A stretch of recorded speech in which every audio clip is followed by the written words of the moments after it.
Hi TV people! Hello folks. So we are here for the finale of this little 4-bed HMO we've got here in Stoke. And with regards to locations for a HMO for students, you don't get any better because that is the university and it's probably what, 10 doors down. So again, university, house, location, location, location, folks. This is a real good one. And like I say, this is the final video. We are complete. Students are ready to move in extremely shortly. And if you follow the YouTube channel, that's the purpose of this video. It is to show you what we have done in the time. So we've turned this round in 7 weeks, I think. 7, 8 weeks. So when obviously the old students go and leave and the new students come, the period of time we've got between there, that's what it is. So this was a back to bricks refurb. We've done a full rewire, full central heating system. We've installed some en-suites, taken out a wall, put some steels in, changed some windows for fire egress windows, new kitchen, bathrooms, plastering, you name it, this house has had it. And we've even removed the chimneys as well. So we've done quite well for this. So I'll put the light on for a little bit of effect. But overall, folks, I'm really happy with this. It's lovely, lovely, lovely. So the hallway as you walk in, our typical stuff that we do is we always put the consumer unit on the outside. That's obviously so if anything ever trips on the inside, if anybody ever trips the electricity with regards to a kettle or a faulty toaster or something, and the consumer unit's in the downstairs bedroom, if it's on the outside then a communal space, then it means anybody can go and turn the electric back on, rather than having to gain access to this, because typically speaking, if the consumer unit is in the downstairs front room, which it normally has, if this person's away on holiday or this person's away seeing the parents or something along those lines and it does trip, it means somebody needs to get access in here, so then it's a phone call to the letting agent to try and get access into here, blah blah blah, knock-on effect. So we just move it on the outside and it solves all the problems. So this is the downstairs bedroom. This is what we're going to call room 1. So before there was a huge chimney. So for anybody that's sitting there questioning in their own little minds, going, is it really worth taking out the chimney? In my opinion, the answer is yes. Because it takes out a lot of awkward corners that are in the middle and the room flows much better. So again, if you look at that, from there, we've now got a square room. So this room is probably about 9 to 10 square meters. And this chimney in here was about 1.5 square meters. So we've gained 1.5 square meters of usable space, as the HMO officer likes to say. But overall, like I say, the room feels and works much better. So we've done some stuff that we normally do. So we did a project like this last year, and it was actually for next door. So it's the same client. He liked the finish that we did. So we've done a copy and paste model. So we've done what we call an urban theme. So we've done some wooden paneling on the walls, and that gives it quite a nice effect. We've got a feature wallpaper behind me of like a brick effect, and then we make box work out of the same timber to make it match. So that's the electric cupboard. There's a gas meter inside that there, and we also use some scaffold boards with some Q-clamp stuff there to make the desks.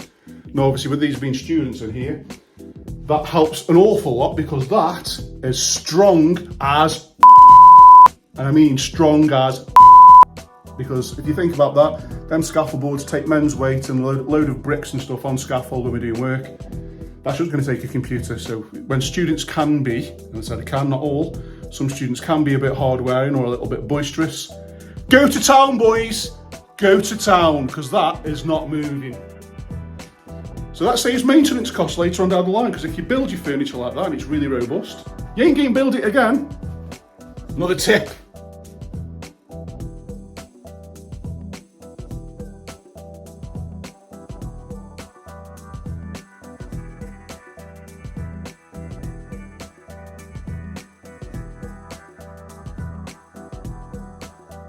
So that's it, room number 1.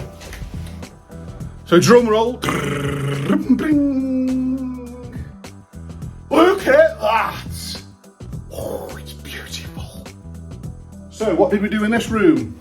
So again, there was a chimney behind me there, so we've removed that chimney as well. So we've removed both the chimney stacks. So again, this makes this room look really big, and Bearing in mind it's only 4 students, you've got 4 seats, so 4 bums on seats. Got some really cool lights. And then here, we actually put a steel in across there to there and removed all the walls. So we've made the kitchen open plan. So if I stand down here, you'll probably get a better view. So what I like about doing things like this, folks, is when you walk in through here, so if you imagine now my eyes and what you see, we've walked through this door, because that behind me is the front door. So I'll show you for effect. Front door. So imagine now you're a prospecting tenant and you're coming to have a look at this and you're a student. So you've walked through that door, you come down the corridor, you open this door, and as you open this door, this is what you see. Your eye instantly goes into there, which gives you the illusion of more space. It's nice and open plan. I think the decor and all the dressings have made it as well. But because you walk into a big open space, it doesn't feel claustrophobic. It makes it feel a lot bigger than it actually is. And like I say, with some clever decor like this, I think it looks really, really cool. And this will sell straight away. So this particular room, or this particular HMO, last year was completely empty for 12 months. It had things like wood chip on the walls, bland carpets, it was very, very tired. And it shows you now that the market is creeping up. So this year, we've obviously done a refurbishment. And have a look at this. And it's now full. Straight away, full. Mended.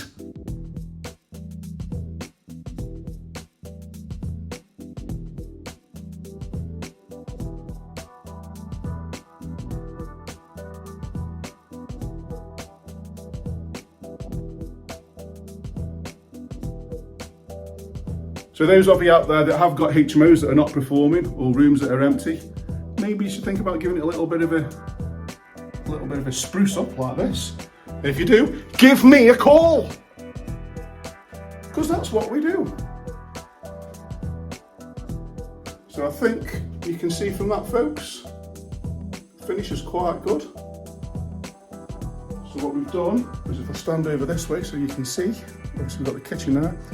We've installed some bar stools there so people can sit down and eat and have a bit of a chat.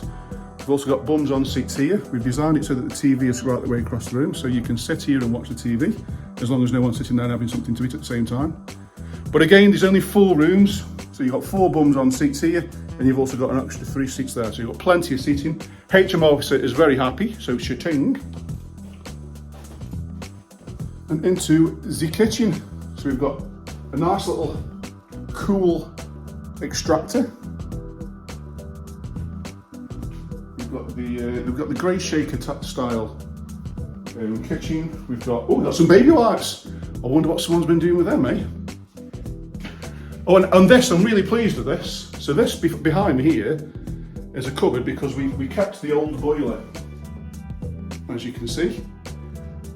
And the joiner has actually made that kitchen cupboard to make it look like this. So if you see the detail there, so this is what we call a shaker style kitchen. He's made the same shaker style stuff for the plants. I think he's done a very good job, so round of applause there, Mr. Joiner. Well done, that is a cracking job.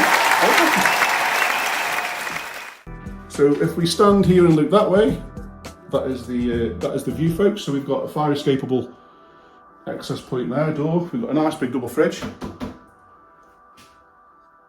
Plenty of space, but plenty of storage cupboards as well for HMO regs.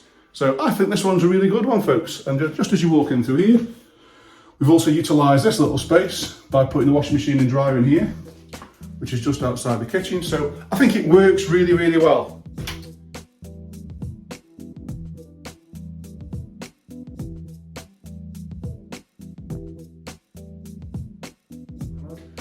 We've actually knocked down all these walls and we've reconfigured them to create a bit more space, because this here behind me was originally an ensuite for this back room. So the original door was about here. So we've moved the corridor back a little bit to create a access point into this room here, which is now the downstairs shared bathroom. So this is between the two bedrooms downstairs. This bathroom is shared between the two. So as you can see, it's cladded all the way throughout. Spin it round. Spin, spin, spin. So looking up and down there. So we quite like to do this aquaboarding on all the walls because, again, students can be a little bit hard wearing or a bit boisterous, shall we say. And if there is some splashes or unnecessary water on the walls, it's not going to stain anything because all this is a complete watertight sort of system. It's all shower cladding. And as you can see, that goes all the way around the room. So I like it. And obviously the brick effect is to go with the theme of the urban look. So again, that was previously the ensuite for this bedroom, but with some clever configurations that we've done. This room is still a good size, as you can see. Got the bed, we've got the desk, the indestructible desks. And behind me, if you stand here, we've just got a little bit of a return there, which is part of the shower. So we've still got room for the wardrobe there, which is not obscuring the view of the window. Got a nice big window in here, so it's letting plenty of light in.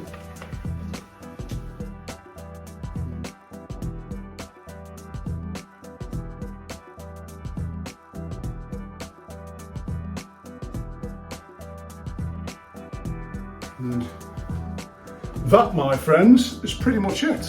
So this is the downstairs rear bedroom. So like I say, what we've done in here, we've actually stolen the ensuite out of this bedroom. We've made this a shared bathroom with the other downstairs room where we took the chimney out. And then the two upstairs rooms have actually got an ensuite per one. So this is a 4 bedroom HMO, 2 ensuites and 2 bedrooms sharing 1 shower room. Room number 4, which is the rear bedroom. This was previously, so there's 2 windows in here. This was previously a bathroom that was upstairs. So I've literally knocked all the stud work out upstairs and completely refigured this room. Let me just pop that up there so you can see. So we've put a nice big loft hatch in. So we've got access into the loft. Spin it round. So we've got the ensuite that's been made here behind me, but this room is still a really good size. Got wardrobes, drawers, all measured out so it fits in just nicely. Got the fire door there, shelving behind me, another set of drawers, double bed, and then here, indestructible desk again. Oh, we love these, don't we? And also we've put a fire egress window in. So again, we've got the ensuite. All the rooms are the same. So we've got a toilet here, the radiator, again, same scenario with regards to the cladding on the walls. We've got a shower there. So the downstairs shower is running off the boiler, and then we've got 2 electric showers upstairs. So if the boiler ever goes down, people upstairs can still have a shower and vice versa.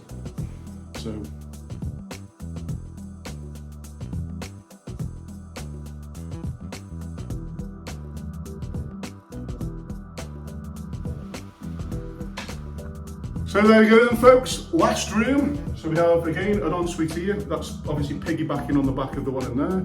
That's just so we can share the pipe. So there's more of a runoff. Again, a fire egress window in here. Got the feature wall over there with the wooden panelling. We've got the same themed brick wallpaper here. Indestructible desk, and then a nice big bed.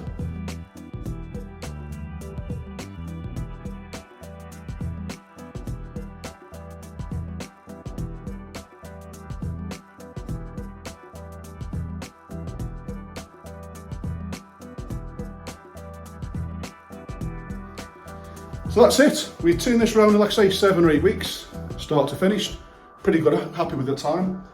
So one last thing I'm going to share with you is the fire regs, and I can now say this is correct because it's now been passed by the building inspector.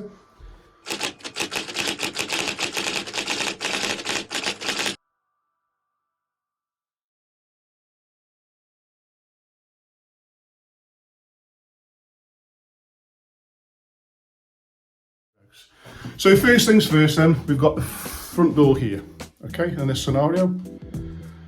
And then we've got room 1 there, so this is the downstairs room, and that's obviously protected by a fire door, right?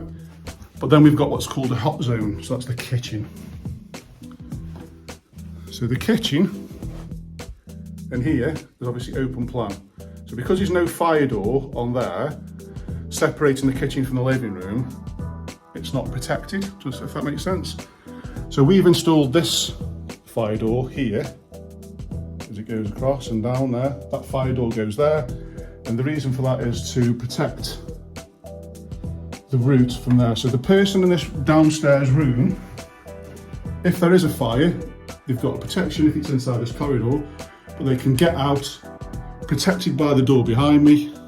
So if there's a fire in the kitchen there, yeah, or in the living room, because there's no wall separating anymore because I've removed it, that means that's the most potential place of being a fire, because that's where the flame is. So by putting a fire door on here, it's then keeping that contained if in the event of a fire, because that's the most likely place to have a fire, which means someone can come out to this door and out to the front door and escape. So that's the reason why we've got a fire door on this hallway to separate the kitchen from here. So this person that's in here can still get out. However, they have still got a fire door on there, so if there's a fire in this part, it's not going to get inside there and you can escape through the window. So that's room number one. Different thing applies for the back downstairs room. And me and Mr. Building Inspector were having a bit of a talk about this. So Mr. Building Inspector was saying, well, if there is a fire outside this bedroom in there, because that black thing there is the fridge, so that's the kitchen, this is a hot zone. So we've got a fire door protecting us from anything in there, but that's behind that fire door is the most likely place. So what we have got then, as I've said, that well, that is a primary means of escape.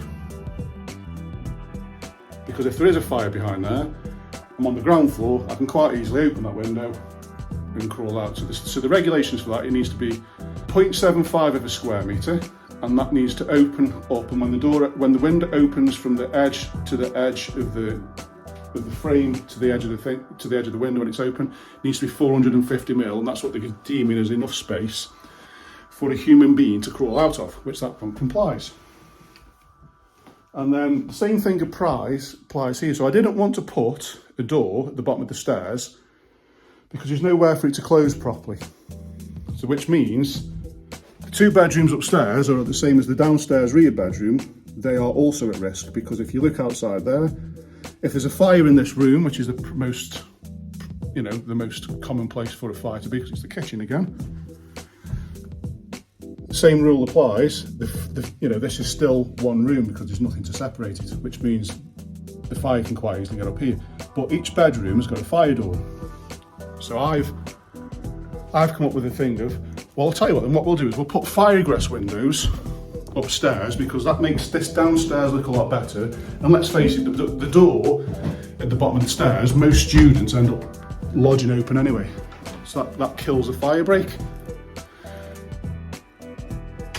What we've done is we've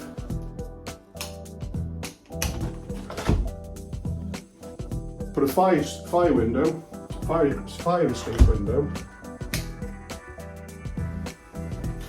in both of these rooms upstairs, which means if there is a fire downstairs and it's coming up through the stairs, because it's all technically one room, they can open this window and crawl out of it.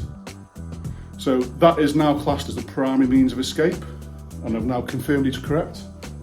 And it's the same for this.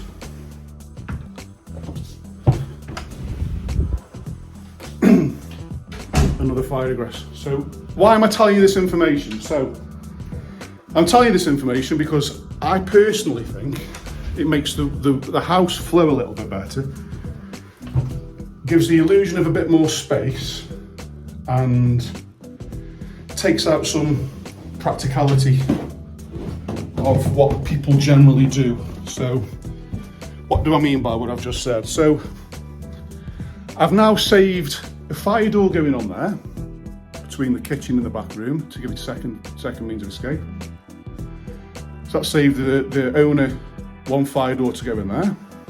It's also saved another fire door there, but then what it has done, so I've saved money on buying the materials, installing a fire door, the compartmentation, blah, blah, blah, blah. I haven't had to do all that, but then because it's open, it gives the room a bit more of a bigger feel because you can see all the way through. That's that door frame there is the door to the back bedroom. So in my humble opinion, you get more space, which I think works better, and I haven't had to buy 2 more fire doors and frames and all the door furniture and all the handles and all the locks and blah blah blah. So I've saved a little bit of money for the client. I've also think it makes it better for the students because it's open plan, and also if I did put a door on there, the chances are that door's always going to be wedged open. So if them people upstairs are relying on that door to be closed for a fire, it's probably not going to happen because people don't think like that. So that's going to end up being wedged open all the time because, let's face it, it's a pain in the arse. So by understanding the regulations a little bit, I think I've saved a bit of money for the landlord, made it a bit more open plan and the illusion of more space, and also taken out a pain in the arse of having to wedge open a door and unwedge a door every 5 minutes.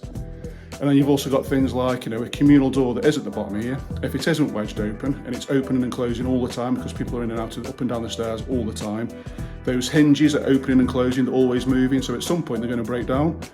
So it's also going to save maintenance costs for the landlord throughout time because there's no door closer to change, there's no door to upgrade, there's no locks, there's no hinges there, it's just an open plan space. So my humble tip is understand the regs and try to make the regs work for you and design it around the regs. So it is passing, it is better, but also looking at the practicality and taking things out as such. That would always be wedged open with some sort of device because it's a pain in the arse. So this way, using the brain, I've saved the landlord some money on the actual installation of it. I've saved him money on the maintenance going forward, and I've also taken the pain in the arse away for the students, even if they don't know it's a pain in the arse, because they won't ever know because it's never been there. And it's given the illusion of more space. Just my humble opinion, people. And on this one, that's it, because I think I've been talking for way too long. So, like, share and subscribe, people. I'll see you soon. Mwah.